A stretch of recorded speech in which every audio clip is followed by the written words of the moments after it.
Baruch de Spinoza était un philosophe majeur du XVIIe siècle, dont les opinions critiques sur la religion ont profondément marqué sa vie ainsi que ses relations familiales.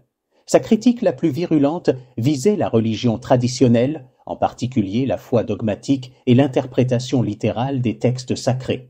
Spinoza soutenait que de nombreuses pratiques religieuses reposaient sur des superstitions et servaient à réprimer la liberté de penser. Il mettait en avant l'importance de la raison et considérait que Dieu n'était pas une entité personnelle et surnaturelle, mais une substance universelle et impersonnelle qui imprègne la nature et l'univers. Ces positions radicales ont conduit à son excommunication de la communauté juive d'Amsterdam en 1656. Le hérem, bannissement religieux, n'a pas seulement signifié son exclusion de la communauté, mais a également entraîné une rupture profonde avec sa famille.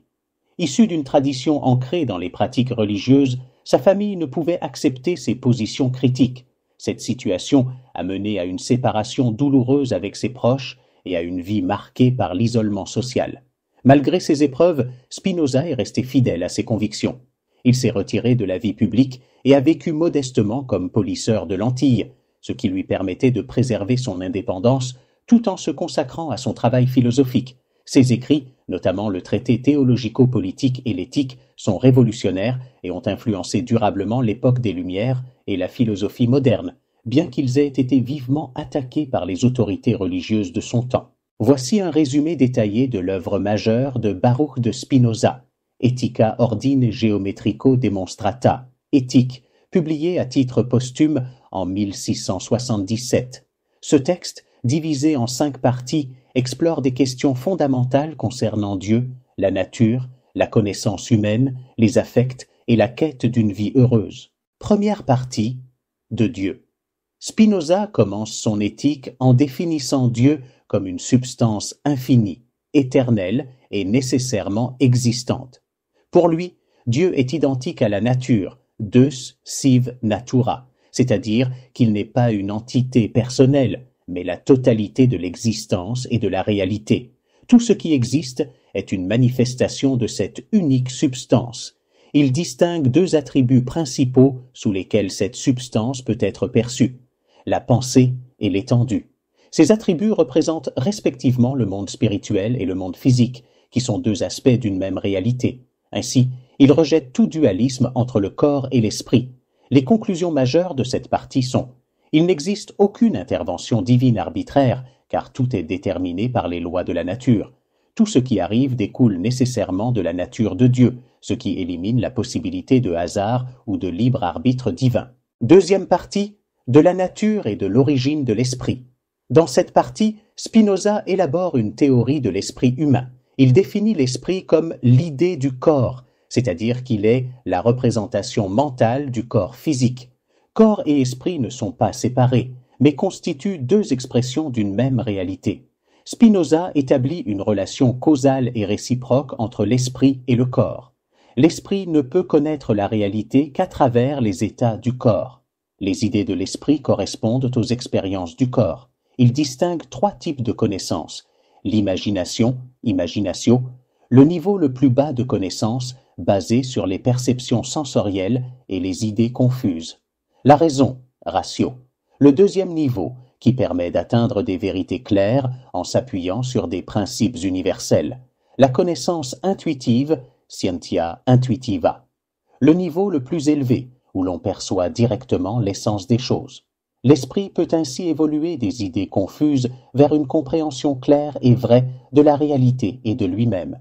Troisième partie, de l'origine et de la nature des affects. Spinoza explore ici les affects, affectus, c'est-à-dire les émotions et les sentiments qui résultent de l'interaction entre l'esprit et le corps. Il définit les affects comme des états du corps qui augmentent ou diminuent sa capacité à agir.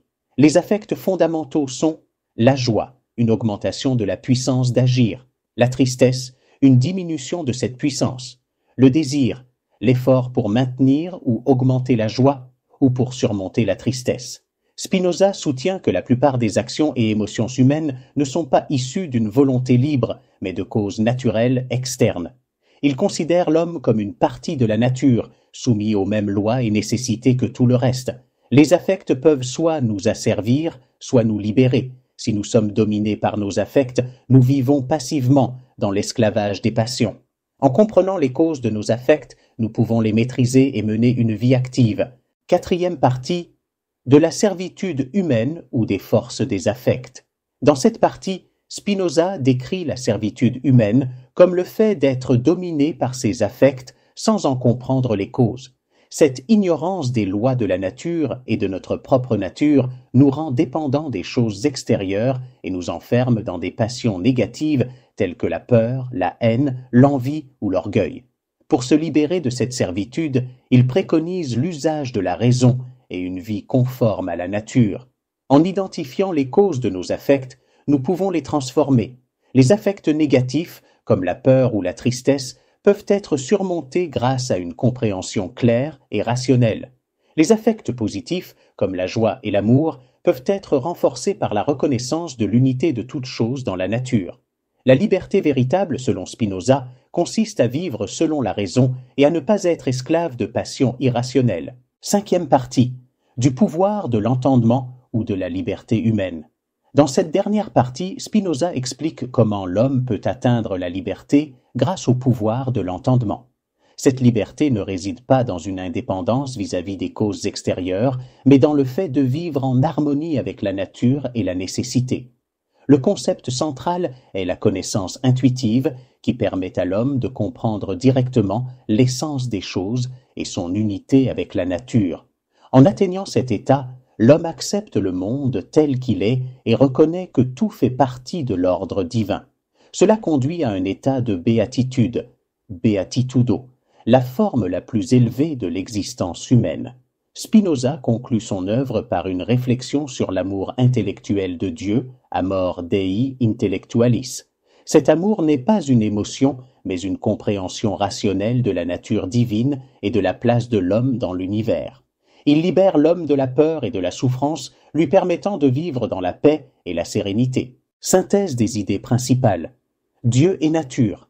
Dieu est identique à la nature et non une entité surnaturelle. Déterminisme. Tout ce qui existe suit nécessairement les lois de la nature. Il n'y a ni hasard ni libre arbitre divin. Unité de l'esprit et du corps. L'esprit et le corps sont deux aspects d'une même réalité. Affect et raison. L'homme, dominé par ses affects, peut atteindre la liberté grâce à la raison. Bien suprême, la connaissance intuitive et l'amour intellectuel de Dieu mènent à la béatitude. L'éthique de Spinoza propose une vision révolutionnaire de Dieu, de la nature et de l'homme.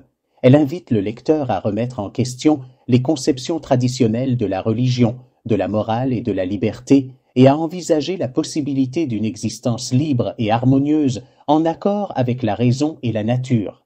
Cette œuvre a eu un impact considérable sur la philosophie, influençant des penseurs tels que Goethe, Nietzsche et le siècle des Lumières.